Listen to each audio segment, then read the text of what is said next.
Guys এই যে দেখছেন এটা ক্ষেতটা দেখেন, ক্ষেতটা ছিল হচ্ছে ফাঁস কাটা, ঠিক আছে। এখন এই নদীটা দেখতেছেন না, শব্দ নদী কি বলবো, শব্দ নদী হয়েছে ক্ষেতটা আগে থাকে ইন ফাঁস কাটা এদিকে ছিল আরো বেশি।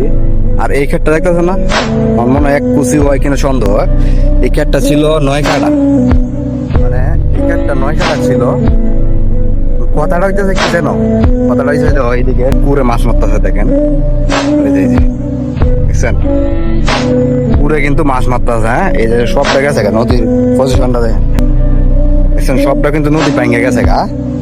আমি কিন্তু এখানে অনেক ভিডিও বানাইছি দেখেন, ক্ষেত কিন্তু না, এক কুচি ক্ষেত হইব কিনা সন্দেহ। এই দেখেন আমাদের এক কুচি ক্ষেত হইব কিনা সন্দেহ। তো আমার কথা হইতেছে কি জানেন, কুটটা তো আমাদের জমিতে আছে, ঠিক না? এটা 9 কাটা ছিল দেখেন, এখন কত নিয়ে আছে কি বলবো, দেখেন কত নিয়ে পাচ্ছে।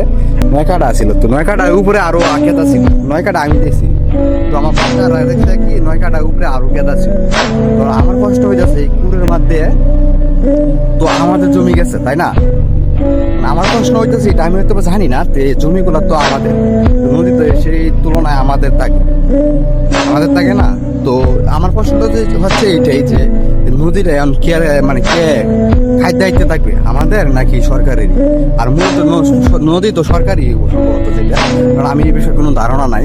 কারণ আমার দুঃখের বিষয়ে কথা বলতেছি দেখেন, 9 কাটা ক্ষেতটা এখন কয় কাটা হইব, আমার 5 কাটা ক্ষেতটা কয়টা নিব, মানে এই নদীটা তো না আমাদের দায়িত্ব নাকি সরকারেরই? যাই হোক, নদী থেকে তো আমাদের কিছুই পাই না, কোনো কিছুই না, বরং আমাদের জমি সব ভেঙে গেছে।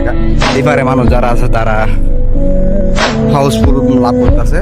তো আমার প্রশ্নটা ছিল এলাকাতে, আপনারা যদি কেউ জানা থাকে তাহলে অবশ্যই বলবেন যে জমিগুলা কার আন্ডারে নদীটাই কার আন্ডারে থাকে, ঠিক আছে? আমি চাই না যে আমার এটা আমার দেওয়া, কারণ আমার প্রশ্ন হইতেছে মনে, এই জন্য বলতেছি আপনাদের কাছে।